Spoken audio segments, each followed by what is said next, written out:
नमस्कार दोस्तों, मैं संजय जैन एक बार फिर से आपके सामने हाजिर हूँ।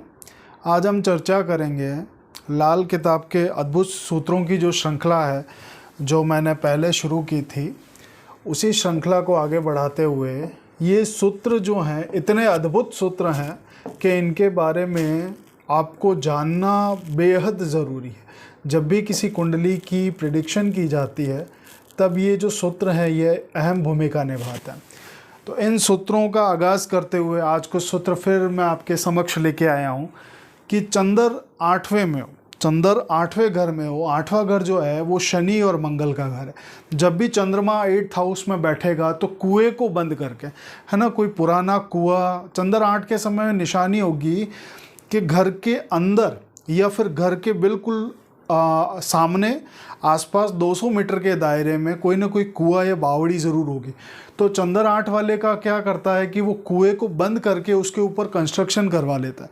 वो कंस्ट्रक्शन जनरली जो होती है वो रेजिडेंशियल होती है ना, उस पर वो कमर्शियल कई बार आगे शॉप्स निकाल देता है, कमर्शियल शॉप्स निकालता है, रेजिडेंस भी उसमें रहता है।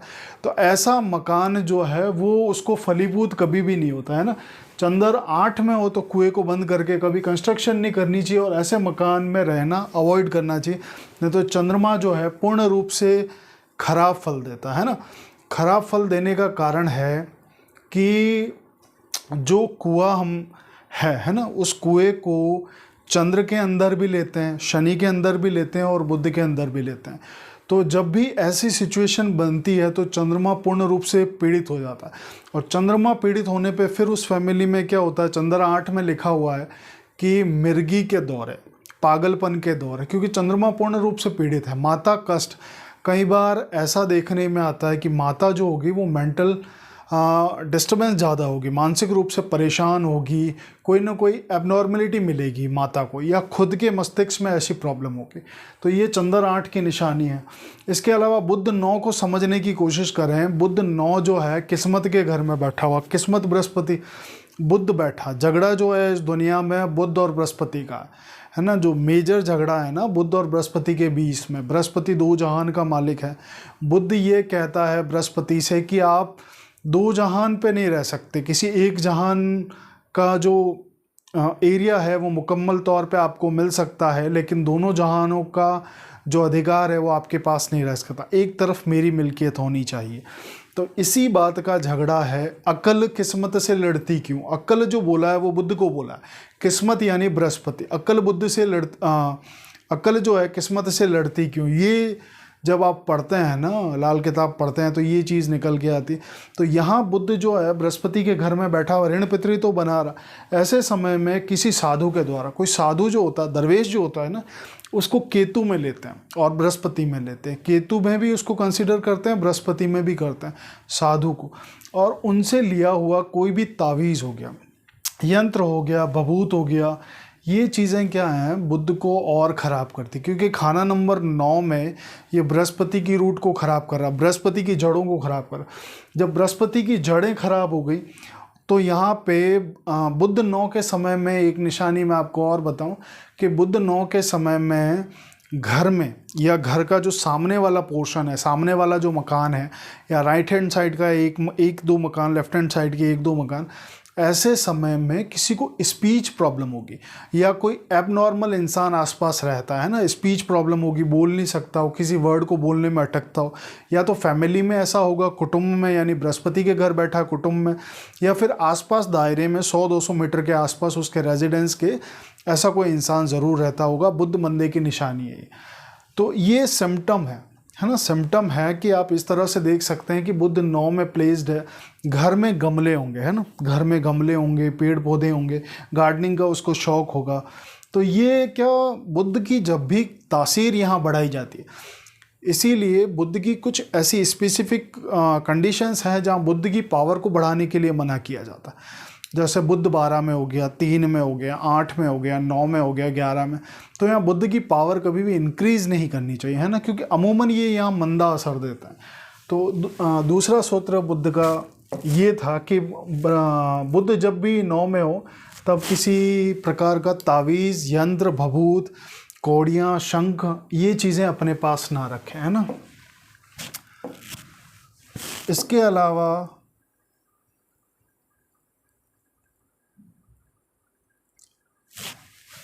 राहु 7th हाउस में। 7th हाउस जो है ना वो शुक्र और बुध का, जब भी 7th हाउस में राहु होगा, जनरली 7th हाउस में राहु को अच्छा नहीं बोला जाता, और इलेक्ट्रॉनिक्स का जो काम है वो राहु से देखा जाता है।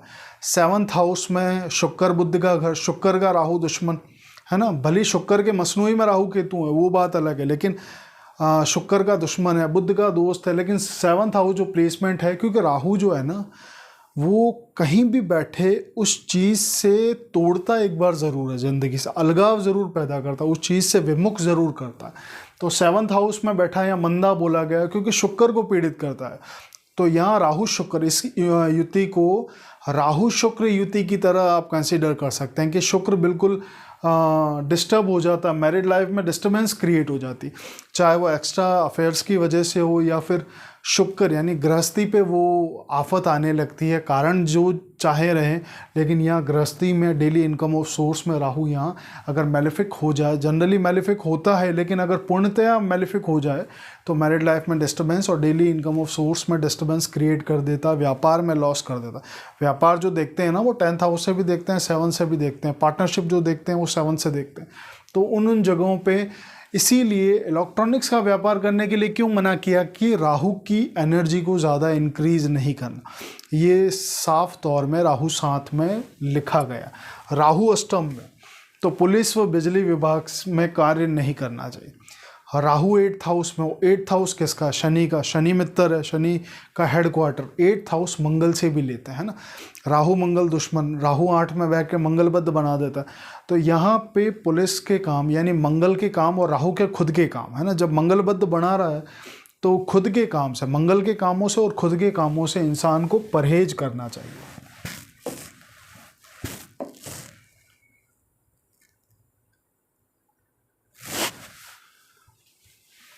राहु 8th के समय में मैंने बता दिया आपको कि इलेक्ट्रॉनिक्स का काम 7th के समय में भी नहीं करना चाहिए, 8th के समय में भी नहीं करना चाहिए। मंगल 6ठे घर में, और मंगल 6ठे घर में दोनों ही एंटी प्लैनेट मालिक हैं यहाँ के, जो मंगल के दुश्मन हैं। 6ठा घर जो है बुध का है, केतु का, दोनों ही मंगल के शत्रु हैं। तो ऐसे समय में स्पेशली ये संतान के लिए कहा जाता है कि संतान के बर्थडे पे संतान का जो बर्थडे है उसको सेलिब्रेट नहीं करना चाहिए, नहीं तो फिर उसको तकलीफ़ें आती हैं। लेकिन मंगल 6 में अमूमन इस चीज़ की भी परहेजदारी रखनी चाहिए कि स्वयं को या उसकी संतान को सोना धारण नहीं करना चाहिए, नहीं तो हर प्रकार के कष्ट ज़िंदगी में जो 6ठे घर से देखे जाते हैं वो कष्ट उत्पन्न होता है। तो ये एक चीज़ है, इसे ध्यान रखना चाहिए। चंद्रमा 2nd हाउस में हो, चंद्र 2nd में हो, जहाँ उच्च का 4th हाउस जहाँ मालिकाना हक है चंद्र का, चंद्र 7 लक्ष्मी अवतार। तो ऐसे समय में जहाँ भी चंद्रमा की अच्छी प्लेसमेंट है, 5th हाउस भी इसमें ले सकते हैं ना, 5th हाउस भी है, लेकिन 5th हाउस में मन को ये ज़्यादा चंचल कर देता है, मन को डैमेज कर लेता है ना। रूहानी नहर बोला है, चंद्र 5 को रूहानी नहर बोला है। चंद्र 2 में शिव जी हैं, चंद्र 4 खुद का है, 7 में लक्ष्मी अवतार और 5 में रूहानी नहर। तो ऐसे समय में चंद्र का दान नहीं किया जाता है ना। चंद्र को अगर मेलेफिक है, खराब है चंद्रमा किसी वजह से, तो उसको पॉजिटिव में कन्वर्ट कर लें, डोनेशन नहीं करें इसमें।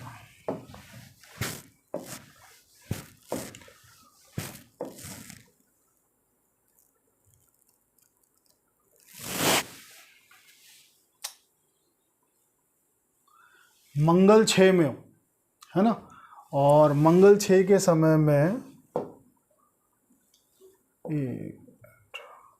मंगल 6 में हो, बुध 12 में हो। 12 में बुध जो होता है ना वो नीच असर का होता है।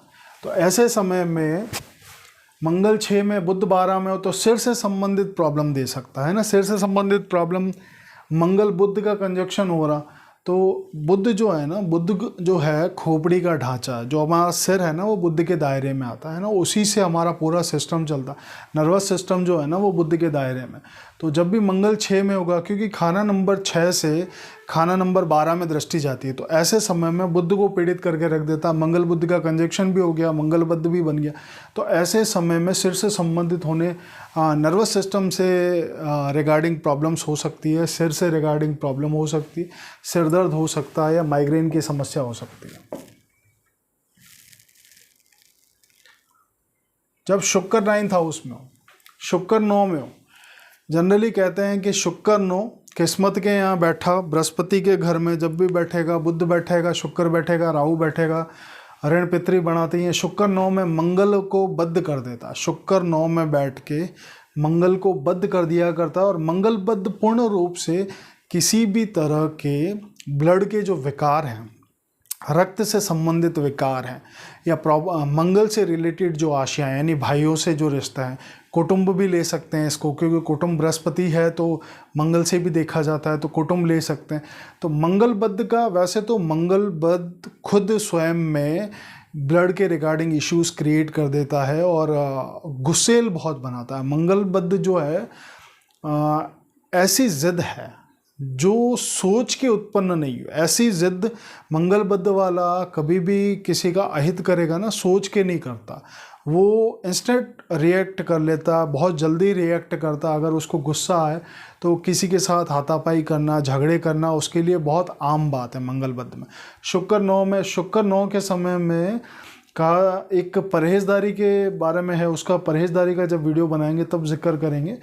तो मंगल बद्ध खुद प्रॉब्लम क्रिएट कर देता है। इसके अलावा जब इसका कनेक्शन मंगल बद्ध का राहु से हो जाए, है ना, कहीं कनेक्शन हो जाए कि मंगल बद्ध हो गया और फिर इसको फेवर कर दे, मान लो इसको राहु फेवर कर दे 5 से, है ना, बुध फेवर कर दे 5 से, तो ऐसे में ब्लड रिलेटेड, या 3 से देख रहा हो तो ऐसे समय में भी ब्लड रिलेटेड इशू होने की संभावना बहुत ज़्यादा रहती है। मंगल बुध की युति खाना नंबर 11 में हो।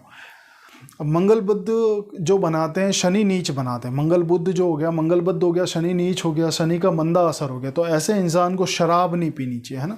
शराब राहु मंदे की निशानी है, शनि नीच की निशानी है, शनि की खराबी है। तो ऐसे समय में आँखों की रोशनी में दिक्कतें आती, हो सकता है आँखों का मेजर कोई इलाज चल जाए, उसके आँखों में प्रॉब्लम आ जाती है। आँखों में प्रॉब्लम आने का कारण क्या है?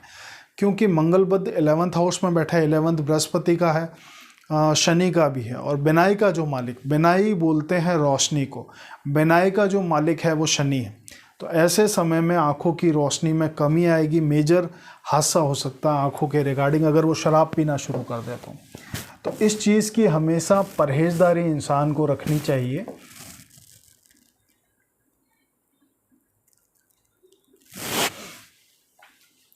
शुक्र राहु की युति, जब भी कोई खराब प्लैनेट 6, 8, 12 में, कोई भी प्लैनेट 6, 8, 12 में, जनरली उसको इतना अच्छा नहीं बोलते, लेकिन शुक्र राहु का कंजक्शन जब 6 में हो जाए, है ना, 8 में हो जाए, 12 में हो जाए, तो स्पाउस को बीमार रखता है। वैसे शुक्र राहु की युति में स्पाउस जो है, जीवन साथी, बीमार ही रहता है, लेकिन फिर भी इन मेलेफिक हाउस में ज़्यादा हो तो ये चीज़ परफेक्ट बैठती है कि जीवन साथी बीमार रहता है, कोई ना कोई बीमारी उसको चलती रहती है ना। शुक्र 10 में हो, शुक्र 10th हाउस में बोला है मोटर लारी उम्दा हो। शुक्र जब भी 10th में होगा, मोटर लारी उम्दा होने की बात कही है कि ऐसे इंसान को गाड़ियों का अच्छा सुख मिलता है ना, भवनों का अच्छा सुख मिलता है उसको। लेकिन ऐसा इंसान शनि के घर में बैठा हुआ है, शुक्र जो है शनि के घर में बैठा हुआ, 10वें में बैठा प्लैनेट अमूमन चलता शनि से है।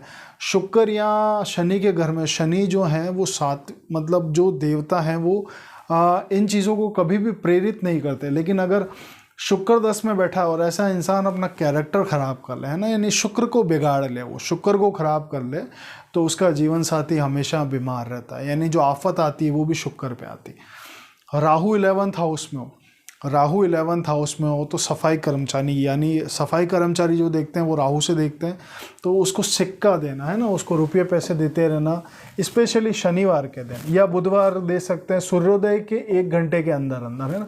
बाकी पूरे दिन में आप कभी भी कर सकते हैं, लेकिन जो ये टाइम मैंने बताया ये स्पेसिफिक टाइम है। राहु 11 में हो, मंदा हो जाए, मंदा राहु अमूमन खाना नंबर 11 में मंदा ही होगा जब तक उसको कहीं से मदद ना मिल रही हो, है ना, मदद ना मिल रही हो या उसको कोई कंट्रोल ना कर रहा हो, है ना। कंट्रोल कहाँ कहाँ से हो सकता है, इसको देख लो आप कि 11th हाउस में मंदा हो तो जन्म वक्त जब उसका इंसान का जन्म होता है तो राहु क्या है, गोली की रफ्तार से दादा को लिखा गया है कि दादा पे आफत आती है। तो दादा जो होते हैं जन्म वक्त नहीं होते या 11 से पहले गुजर चुके होते हैं, और पिता का साथ भी कम रहता है, जनरली 21 वर्ष तक रहता है। लेकिन ये कंडीशन हर समय लागू नहीं होती, कि ऐसा नहीं है कि राहु 11th हाउस में है तो ये कंडीशन अप्लाई होगी, ऐसा नहीं होता। राहु है मैलिफिक हो जाए जब उसमें सूरज और बृहस्पति भी पीड़ित हो जाए, है ना। राहु 11 के समय में बृहस्पति अक्सर गुम होता है, जैसे मैं पहले बता चुका हूँ कि राहु 11 के समय में बृहस्पति गुम होगा। लेकिन राहु के साथ में मंगल बैठ गया, राहु के साथ में मंगल बैठा, मंगलबद्ध बना दिया, लेकिन राहु को कंट्रोल कर लेगा। 3rd हाउस में मंगल बैठ गया, राहु को कंट्रोल कर लेगा, काफ़ी हद तक कर लेगा। 1st हाउस में बैठ गया, है ना। 1st हाउस और 11th हाउस मिले मिलाए रहते हैं, तो 1st हाउस में बैठ गया तो भी कंट्रोल कर लेगा। तो राहु की ये कंट्रोल करने की कुछ कंडीशन है। बृहस्पति 3 में बैठ गया, 1 में बैठ गया, तो इस तरह की चीज़ है। तो ये राहु को कंट्रोल करने की चीज़ है। तो यहाँ पे जब कंट्रोल होते हैं तो ये सारी चीज़ें भी उसके साथ बदल जाती हैं। राहु जो मैलिफिक हो रहा है 11th हाउस में, वो उतना मैलिफिक नहीं रहता। बाकी अमूमन जो राहु 11th हाउस के समय में उसका जो कामकाज होगा ना, उसके चांसेस रहते हैं कि जैसे अकस्मात पैसा कमाने वाले काम, है ना, लॉटरी के काम, सट्टे के काम, इस तरह के काम जहां अकस्मात पैसा बनता, ऐसे कामों की तरफ राहु 11th वाला रुझान रखता है या काम करता है। लेकिन जैसा मैंने बताया कि कंडीशन हो गई तो पूरी सिनेरियो इसमें चेंज हो जाता है कि मंगल कहीं से बैठ के कंट्रोल कर ले या बृहस्पति ताकत दे दे, बृहस्पति का असर मिल जाए, 3 से मिल जाए, लगन में बृहस्पति बैठ गया, तो काफ़ी चीज़ें चेंज हो जाती है। तो उसके लिए पूरी कुंडली का डिटेल, ये सूत्र जो है ये सिर्फ उस पर्टिकुलर प्लैनेट को देखने के लिए है ना।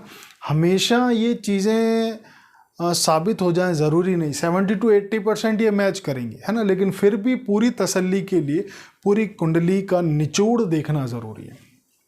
केतु 8th में हो, संतान संबंधी समस्या रहती है। केतु 8th के समय में 8th हाउस में कोई भी प्लैनेट अच्छा नहीं बोला जाता, तो यहाँ संतान संबंधी समस्या रहती है। फैमिली में किसी को हर्निया का ऑपरेशन हो सकता है या यूरिनल इन्फेक्शन की प्रॉब्लम हो सकती है, पथरी हो सकती है, तो ये केतु 8 की समस्या है। अब केतु 8 के समय पे घर की छत पे कुत्ता बांधना भी मना किया है कि ऐसे समय, केतु 8 के समय में घर से कुत्ता भाग जाता है ना, गुम हो जाता है, और छत पे कुत्ता बांधने के लिए भी मना किया जाता है। शुक्र 12 में स्त्री बीमार रहती है। शुक्र 12 उच्च का, शुक्र 12th हाउस में उच्च का बोला गया है, लेकिन यहाँ जो मिल्कियत है ना वो राहु की मिल्कियत है, राहु और बृहस्पति का साझा घर है। तो शुक्र यहाँ भले उच्च का हो रहा है, लेकिन वहाँ शुक्र होगा प्रॉब्लमेटिक और वो अपने जीवन साथी को बीमार रखता। बृहस्पति 2 में हो, बृहस्पति 2 हो, 3 हो, 5 हो, बृहस्पति 2, 3, 5 या 9, बृहस्पति जब भी फर्स्ट में भी ले सकते हैं इसको, लेकिन 2nd हाउस जो बृहस्पति की धर्म स्थली है, 3rd हाउस में माँ दुर्गा का शेर बोला है, 5th हाउस में ये बहुत स्पिरिचुअल बनाता है। 5th हाउस में, 2nd हाउस में सलाहकार बनाता है, 3rd हाउस में सलाहकार बनाता है, टीचर बनाता है, ट्यूटर बनाता है, कंसल्टेशन के काम। 5th हाउस में ब्रह्म ज्ञानी बनाता है बृहस्पति। ब्रह्म ज्ञानी मतलब नॉलेज देने की बहुत इसको आदत होती है ना, साधु स्पिरिचुअल बनाता है, साधु संतों की सेवा करने वाला बनाता है। 9th हाउस में ये बहुत ज़्यादा स्पिरिचुअल बनाता है। 9th हाउस में ऐसा इंसान मंदिर जाने का आदी होता है। तो बृहस्पति जब भी अच्छे फ्रेम में होगा, 2, 3, 5, 9 में, तो घर के पास बृहस्पति की आशिया मिलेगी। बृहस्पति की आशियों का मतलब बृहस्पति की चीज़ें मिलेगी। जैसे मंदिर बृहस्पति से देखते हैं, स्कूल जो है वो चंद्र है, उसको बृहस्पति में भी लेते हैं। पीपल है, पीपल का जो पेड़ हो गया ये घर के आसपास हो गया। टीचर जो है वो बृहस्पति से लेते हैं। तो ऐसे जो ये चीज़ें बताई हैं, मंदिर, स्कूल, पीपल, ये घर के बिल्कुल आसपास होंगे या घर में कोई टीचर होगा या पढ़ाने का कोई काम करता होगा। तो ये बहुत अद्भुत सूत्र हैं। इसके अलावा बुध थर्ड में हो, फिफ्थ हाउस में हो, या 11th हाउस में हो, लाभ भाव में हो, या इसके अलावा 8 में बैठा हो, है ना, 8 में बैठा हो तो दांतों का या नाड़ी का रोग दे दिया करता है। बुध इन भावों में होगा तो दांतों के रिगार्डिंग ये प्रॉब्लम आएगी, नसों के रिगार्डिंग प्रॉब्लम करता है ये। बुध बृहस्पति इकट्ठे बैठे हों, किस्मत और अक्ल साथ बैठी हो, तो दोनों के ही रिजल्ट खराब हो जाते हैं। जब बुध बृहस्पति दोनों साथ बैठे, दोनों के रिजल्ट खराब हो जाएंगे। जहाँ भी मैं ये चीज़ बोलता हूँ ना, ये सूत्र है ना, सूत्र है एक्यूरेट उस कुंडली में उस ग्रह को पकड़ने के लिए कि उस ग्रह का रिजल्ट क्या आ रहा है। लेकिन ऐसा नहीं है कि हमेशा जो रिजल्ट है वो खराब ही रहेगा या हमेशा अच्छा ही रहेगा। इसको समय के अकॉर्डिंग आपको देखना पड़ेगा किस वजह से पीड़ित हो गया। जैसे बुध बृहस्पति जब पीड़ित हो गए तो इनकी जो जनरल रेमेडी है वो ये है कि दोनों जब इकट्ठे बैठे हों या दृष्टि संबंध से, एक 9 में बैठ गया, एक 5 में बैठ गया, एक 9 में बैठ गया, एक 3 में बैठ गया, एक 3 में, एक 11 में, तो इस तरह से दृष्टि संबंध में भी अगर हो तो दोनों के रिजल्ट खराब होंगे। लेकिन कितने खराब होंगे ये डिपेंड करता है परसेंटेज पे कि वो दृष्टि कितने परसेंटेज है ना। तो वो दृष्टि जितने परसेंटेज जाएगी उतना वो खराब करेगा, बाकी नहीं करेगा। तो इसके अलावा अगर साथ में युति में बैठे हैं तो दोनों के फल खराब होंगे। लेकिन ये फल एक उम्र के साथ ही खराब, ये युति कहाँ बन रही, पहले से छठे में बन रही या 7 से 12 में बन रही, तो उस केस में इसको अलग से देखना पड़ेगा। और हमेशा इसको जब भी इसका ट्रीटमेंट करने की बारी आएगी ना, दोनों प्लैनेट में से एक को जिसकी प्लेसमेंट ख़राब है वहाँ पे उस घर में, उस प्लैनेट को वहाँ से हटा दें, उसकी शिफ्टिंग कर दें, तो दोनों के रिज़ल्ट जो हैं बहुत अच्छे आने लगते हैं। या फिर एक काम हो सकता है कि इसमें दोनों के बीच में एक इनके मित्र को स्थापित कर दिया जाए। अगर शिफ्टिंग करना पॉसिबल नहीं हो तो बुध बृहस्पति के बीच में सूरज जो दोनों का मित्र है, इसकी शिफ्टिंग की जा सकती। स्त्री की कुंडली में जो होता है ना, शुक्र जो होता है वो पति का कारक होता है। और पुरुष की कुंडली में शुक्र कौन होगा, वो पत्नी का कारक होगा, है ना। लेडी की कुंडली में जो शुक्र होगा पति का कारक होगा, और पुरुष की कुंडली में पत्नी का कारक होगा शुक्र। तो यहाँ इसको ऐसे देखेंगे,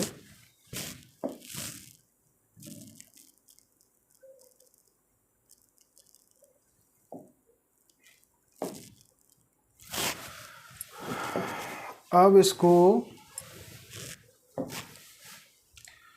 जब राहु खाना नंबर 8 में, जब राहु 8th हाउस में बैठा हो, है ना, 8th हाउस जैसा मैंने बताया कोई भी प्लैनेट ठीक नहीं। अब राहु के साथ बुध भी बैठ गया, राहु बैठा और बुध भी बैठ गया इसके साथ में।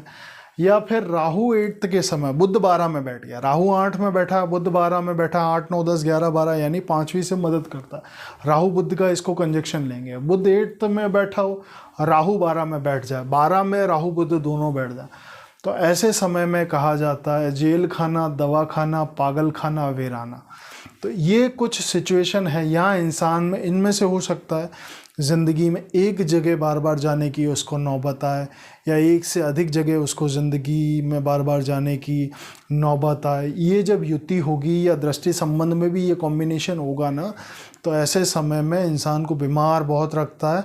और इसके अलावा एक से ज़्यादा जगह, और मन जो होता है ना, मन बहुत उसका विचलित रहता है ना, जड़त्व योग की तरह ये युति बिहेव करती है। या फिर ये कॉम्बिनेशन जैसे 8 से 12 का भी हुआ ना, तो ये जड़त्व युति की तरह ये व्यवहार करेगा। और ऐसा इंसान जैसे मैंने कहा बीमार है, एलिगेशन बहुत लगते हैं, और फालतू का खर्चा, उसके दुनिया भर का पैसा उसके पैरों के नीचे से निकल जाता है, उसको पता भी नहीं लगता, और व्यर्थ में उसका पैसा पानी की तरह बह जाता है। तो और सबसे ज़्यादा पैसा हॉस्पिटल और कोर्ट केस में जाता है उसका। बुध लगन में और चंद्र 7 में, बुध लगन में बैठ गया, मंगल का घर ये, चंद्र 7 में बैठा, शुक्र बुध का घर, तो चंद्रमा जो है अब वो बुध के दायरे में है ना। चंद्र जो है वो बुध की वजह से फंसा हुआ है, क्योंकि 7th हाउस। अब इस युति को, क्योंकि 1st हाउस से 7th हाउस पे दृष्टि आती है, 100% दृष्टि आती है लगन से 7वें भाव पे, तो चंद्र बुध का कॉम्बिनेशन होंगे। चंद्र बुध का कॉम्बिनेशन मानसिक बीमारियां पैदा करता, मन में विचलन पैदा करता है। इसके अतिरिक्त चंद्र बुध की युति कोई बहुत अच्छी बोली नहीं गई है ना। मन को जिस तरह राहु बुध जड़ करते हैं, उसी तरह चंद्र बुध भी जड़ करते हैं। तो यानी सोचने समझने की शक्ति है ना वो चलती नहीं। ऐसे इंसान को एंजाइटी, घबराहट होती है। चंद्र बुध का जब समय होगा ना, घबराहट होगी, एंजाइटी होगी, उसको बार बार हाथ धोने की आदत होगी, ताले चेक करने की आदत होगी, सिलेंडर चेक करने की आदत होगी, किसी तरह का उसको फोबिया होगा चंद्र में। डिप्रेशन की, एंजाइटी की टैबलेट उसकी या उसके फैमिली में हो सकता है सिस्टर को चलती हो, खुद को चलती हो या मदर को चलती है ना। तो ये एक चीज़ थी जो मैंने अपनी ज़िंदगी में बहुत ऑब्ज़र्व की। ये कुछ सूत्र हैं जो ज़िंदगी में मैंने बहुत ज़्यादा देखे हैं इन सूत्रों को, और काफ़ी हद तक इन सूत्रों को बेहद ज़्यादा सटीक पाया है मैंने। तो जब भी आप किसी कुंडली का फलादेश करते हैं, कुंडली को प्रेडिक्ट करते हैं, तो ये सूत्र काफ़ी काम आते हैं। इन सूत्रों से काफ़ी हद तक आपको ग्रहों की प्लेसमेंट और उसका जो स्वभाव है, जाति असर, वो देखने में काफ़ी हद तक आपको मदद मिलती है। तो आशा है आप इस वीडियो से लाभान्वित हुए होंगे, आपको ये वीडियो अच्छी लगी होगी। धन्यवाद।